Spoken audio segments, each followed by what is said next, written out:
Good evening students, welcome back to Srishti classes. I hope कि आप सभी अच्छे होंगे। तो लास्ट क्लास में हमने किया था meaning and elements of coordination and today we will discuss features and importance of coordination. तो हम एक क्विक रिकैप ले लेते हैं फटाफट से कि अगर एक क्रिकेट टीम में सब अपनी मर्जी से खेलेंगे, कोई अपनी मर्जी से बैटिंग कर रहा है, कोई जब जी चाहे बॉलिंग कर रहा है, तो क्या वो मैच जीत पाएंगे? नहीं ना, बिल्कुल नहीं। तो यही रीजन, ठीक है। तो कोऑर्डिनेशन जरूरी होता है, ठीक है। हर डिपार्टमेंट में कोऑर्डिनेशन जरूरी होता है, ठीक है। तो हमने इसके इम्पोर्टेंस आज हम करने वाले हैं। आज हम पढ़ेंगे इम्पोर्टेंस ऑफ कोऑर्डिनेशन। तो आज हम पढ़ेंगे इम्पोर्टेंस ऑफ कोऑर्डिनेशन, ठीक है। तो हम स्टार्ट करते हैं। Harmonised goal, first point is harmonised goals, कि personal goals plus organised goals को मैच करना। Coordination synchronises the personal goals of the individuals and overall goals the of the organisation, ठीक है। कि personal goals plus organised goals,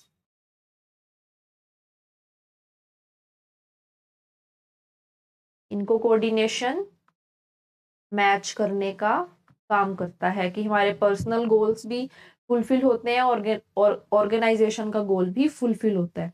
example, employee salary earn करता है, ठीक है। इम्प्लॉय है, वो सैलरी अर्न करता है, ठीक है। सैलरी अर्न करना चाहता है, ये उसका क्या है? ये उसका पर्सनल गोल है। ये उसका क्या है? पर्सनल गोल, ठीक है। लेकिन कंपनी प्रॉफिट चाहती है। कंपनी क्या चाहती है? कंपनी प्रॉफिट चाहती है, ठीक है। तो ये कंपनी के लिए क्या हुआ? ऑर्गेनाइजेशनल गोल।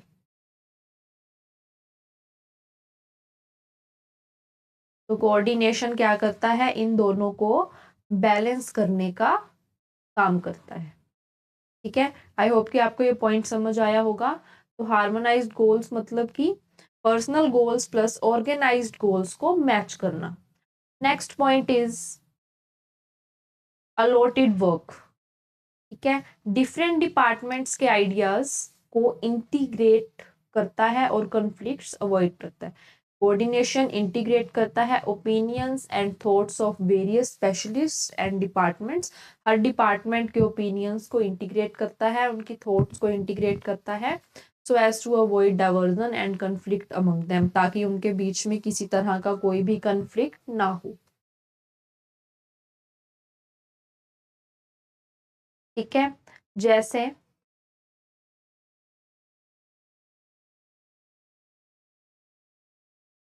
अगर एचआर, फाइनेंस और मार्केटिंग में अपनी प्लानिंग के बात किए बिना, ठीक है, मतलब एचआर डिपार्टमेंट अलग होता है, ठीक है, फाइनेंस डिपार्टमेंट अलग है, मार्केटिंग डिपार्टमेंट अलग है,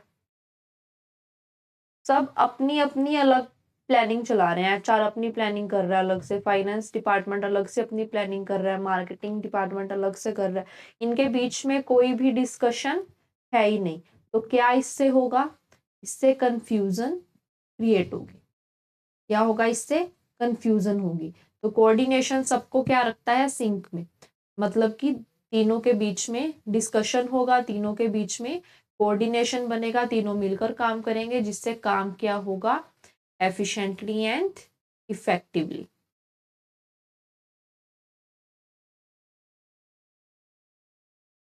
ठीक है। मतलब जिनको एचआर डिपार्टमेंट को अलग काम अलॉट किया है, फाइनेंस डिपार्टमेंट को अलग, मार्केटिंग को अलग, अलग काम करने के बावजूद भी तीनों डिपार्टमेंट्स में कोऑर्डिनेशन इंपॉर्टेंट होता है, ठीक है।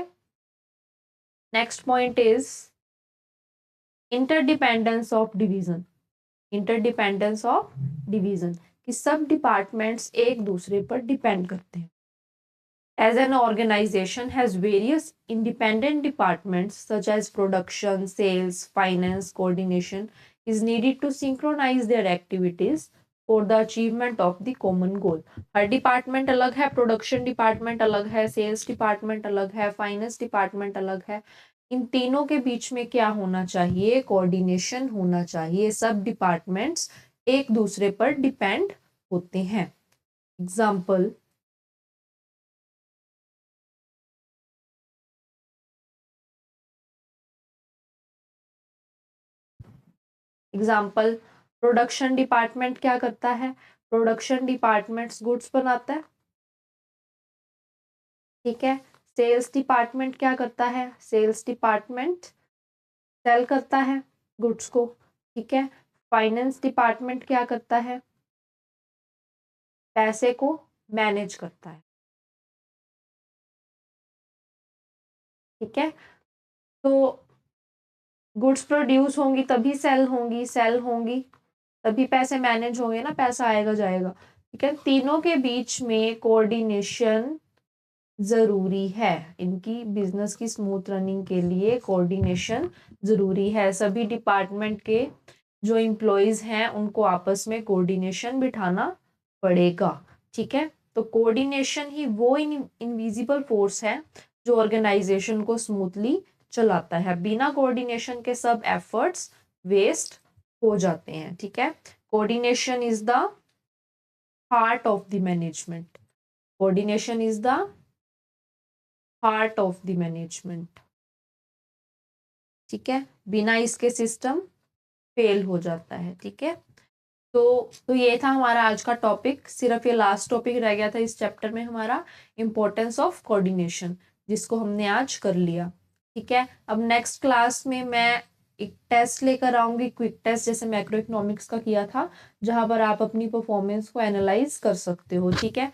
और लास्ट टाइम मुझे इतना अच्छा रिस्पॉन्स नहीं मिला, ठीक है, इससे मेरा भी मोटिवेशन डाउन होता है। तो आप प्लीज उस टेस्ट को ज्वाइन करेंगे और आप जो भी आपके डाउट्स हैं आप उसको कमेंट बॉक्स में लिखिएगा, ठीक है। और अगर इस चैप्टर में भी अगर आपका कोई डाउट हो किसी टॉपिक में तो आप उसको कमेंट सेक्शन में ज़रूर से बताएं, ठीक है।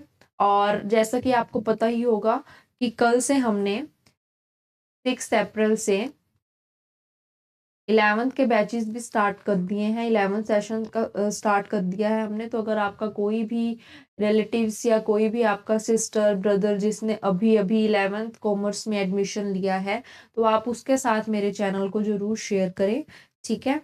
और मैंने टाइम शेड्यूल भी आपको पोस्ट में बताया था अगर आपने देखा हो तो, ठीक है।